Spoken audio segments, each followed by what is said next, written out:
Good day everyone. Today, our group will present our analysis of the poem Sa Aking Mga Kabata written by Dr. Jose Rizal. This poem highlights the importance of loving and valuing our own language because it is closely tied to our freedom and identity as Filipinos.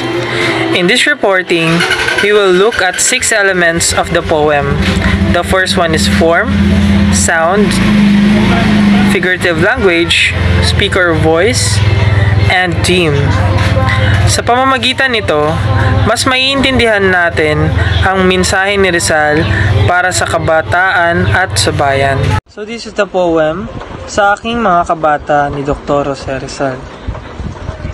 Kapag ka ang bayay sadyang umiibig, sa kanyang salitay kaloob ng langit, sanlang kalayaan na saring masapit, katulad ng ibong nasa himpapawid, pagkat ang salitay isang kahatulan, sa bayan, sa nayon, mga kaharian, at ang isang tao'y katulad kabagay, ng alinmang likhang noong kalayaan.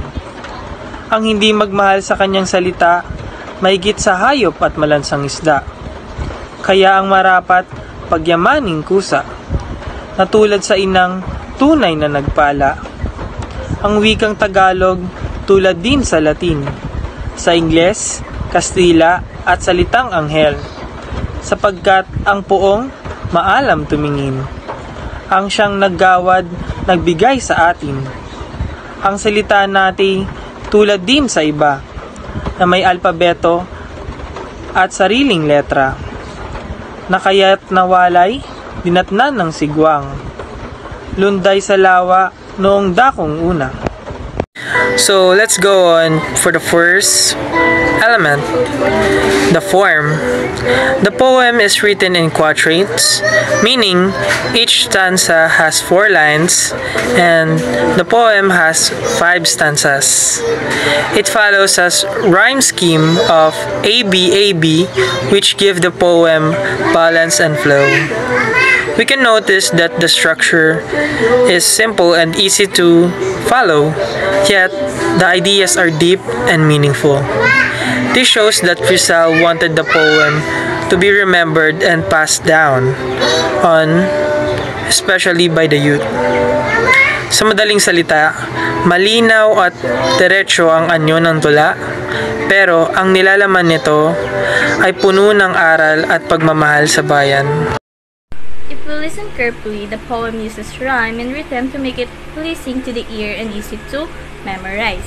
For example, words like umiibig, himpapawid, and salita isda show how Rizal played with sounds. This use of rhyme is not just for style, it also makes the message sounds powerful, almost like a song. It emphasizes the important lesson of loving our own language. We can see here that Rizal wanted his message to be heard, felt, remembered by many. The next is imagery. The poem is also creates strong mental images that we can easily picture. One clear image, in the first stanza, katulad ng ibong nasa himpapawid. Here language is compared to a bird flying freely in the sky, an image of freedom. Another speaking image is malansang isda or rotten fish. This tells us that forgetting one language is shameful and unpleasant. Makikita dito na simple man ang imahen, tumatatak sila sa isipan at madaling maunawaan. Now, the next is figurative language. The poem is full of metaphors and comparisons. For example, language is compared to freedom. Losing our language is like losing our liberty. Another metaphor says that not loving one's own language makes a person worse than a rotten fish. This is a very strong image to show how shameful it is to forget of our roots. Rizal also compares Tagalog to other great world language like Latin, English, and Spanish.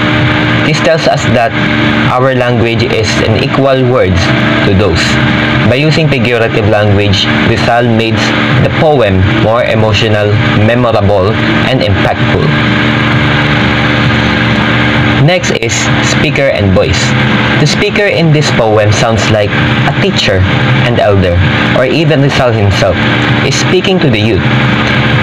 His voice is serious, guiding, and patriotic. It feels like he is reminding us directly, huwag kalimutan ang sariling wika dahil ito ang ating pagkakakilanlan. This voice reflects us that the spirit of Rizal as a national hero, full of love for the country and concern for the future of the Filipino youth. The next is the theme. A central theme of the poem is very clear.